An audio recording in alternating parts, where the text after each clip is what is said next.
Bismillahirrahmanirrahim. Vakfımızın Dünya Kudüs Günü açıklaması. Yerin ve göğün yegane sahibi olan Yüce Rabbimize hamdü senalar, rehberimiz Hazreti Muhammed Mustafa'ya salatu selam olsun. Ve yine onun ehli beytine, ashabına, salihlere, şehitlere, sıddıklara ve yüreği Kudüs aşkı ile çarpan tüm Müslümanlara da selam olsun. Kudüs eksenimizdir. Kudüs ve Mescid-i Aksa Allah Celle Celaluhu'nun mukaddes kıldığı mekan, Müslümanların ilk kıblesi, 3. Harem-i Şerif ve Kutlu Nebi'nin miraç noktasıdır. Kudüs, Müslümanların, ümmetin vahdet ve birliğinin sembolüdür. Ümmet onunla izzet kazanır ve onsuz da esareti yaşar. Kudüs düştüğünde ümmet düşer. Kudüs düştüğünde insanlık düşer. Bu dava ümmetin ortak davasıdır. Kudüs, İslam ümmetinin onurudur, izzetidir, şerefidir. Müslümanlar Kudüs'ü özgürleştirmek ve işgalci Siyonistlerden temizlemek ile mükelleftirler. Tekbir!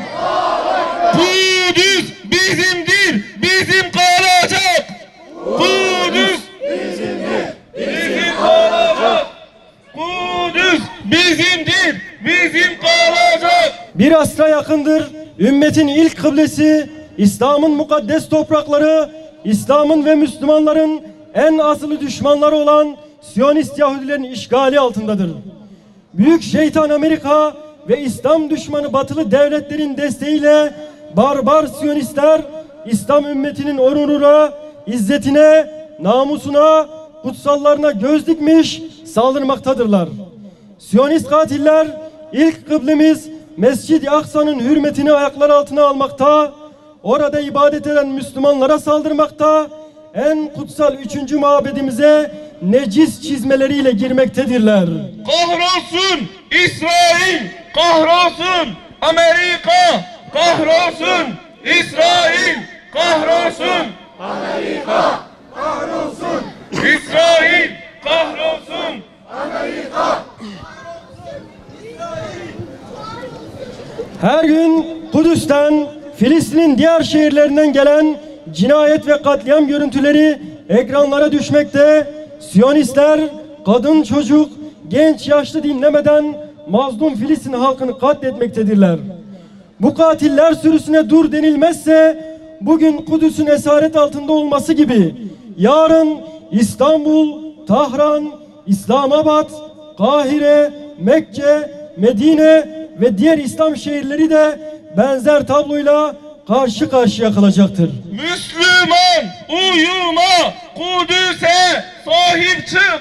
Müslüman uyuma, Kudüs'e sahip çık. Müslüman uyuma, Kudüs'e sahip çık. Ey İslam ümmeti, ey Müslüman idareciler, ey İslam alimleri, kanaat önderleri, aydınlar, hürriyetlerine düşkün müminler, gözlerinizi açın. Ümmete emanet olarak bırakılmış bu mübarek topraklar için mücadele etmek sadece Filistin halkına bırakılacak bir sorumluluk değildir. Tüm ümmet yaşananlardan sorumludur ve Kudüs'ün yeniden fethinde gücü nispetince mesuliyet taşımaktadır. Filistinli Müslümanlar bütün İslam aleminin yükünü omuzlarında taşıyarak ümmetin izzetini korumaya çalışmaktadırlar. Bakınız aziz İslam kahramanlarının neler yaptıklarına. İntifada Siyonist işgalcilerin de kalbine dayandı. Artık sözde başkentlerinde bile Müslümanların kahredici direnişlerinden emin olmayan, sokaklarda korka korka dolaşan Siyonistler var. Allah'ın izniyle direniş şahlanıyor. Batı Şeria işgal altındaki 1948 toprakları ve bütün Filistin birer Gazze olma yolunda. Yeni bir intifadanın ayak sesleri Siyonist işgalcilere kabuslar yaşatıyor. Siyonist işgalcilerin yıkılışı yakındır. Bu Allah'ın ve onun Resulünün müjdesidir. Siyonistin korkusu, Muhammed'in ordusu. Siyonistin korkusu, Muhammed'in ordusu. Siyonistin korkusu, Muhammed'in ordusu. Bugün bizler de bu davaya sahip çıkmaz ve Kudüs'ün özgürlüğü için üzerimize düşen vazifeleri yerine getirmezsek hepimiz vebal altında kalırız.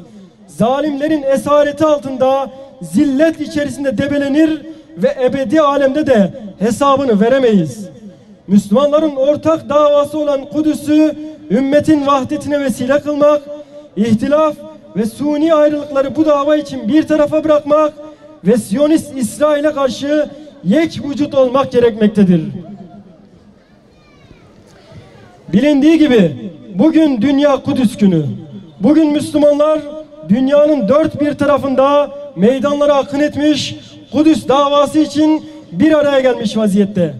Bugün günlerden Kudüs, ümmet evlatlarının elleri Kudüs için duada, yükselen haykırışlar Kudüs için, gün Kudüs için feryat etme, fedakarlık yapma, Kudüs davasını omuzlama, Kudüs için feda olma günüdür. Ümmetin özgürlük ve izzeti Kudüs'ün özgürlük ve izzetine bağlıdır çünkü. Gelin hangi millet, parti, tarikat, cemaat ve hareketten olursak olalım, vahdet ve uhuvvet içerisinde Allah'a dayanarak Kudüs'ün düşmanlarına karşı mücadele edelim. Kudüs'ü özgürleştirerek ümmete özgürlük, bağımsızlık ve izzet yolunu açalım. Bu vesileyle tüm Müslümanların Kudüs gününü tebrik ediyor. En kısa zamanda bugünün Özgür Kudüs'te ve Mescid-i Aksa'da kutlanmasını Yüce Rabbimizden diliyor. Bu dava uğrunda mücadele eden ve bedel ödeyen tüm kardeşlerimizi minnetle yad ediyoruz. Rabbimiz bizleri de bu dava uğrunda mücadele eden şerefli kullarından eylesin. Amin. Peygamber Sevdaları Vakfı. Kahrolsun İsrail, kahrolsun Amerika, kahrolsun İsrail, kahrolsun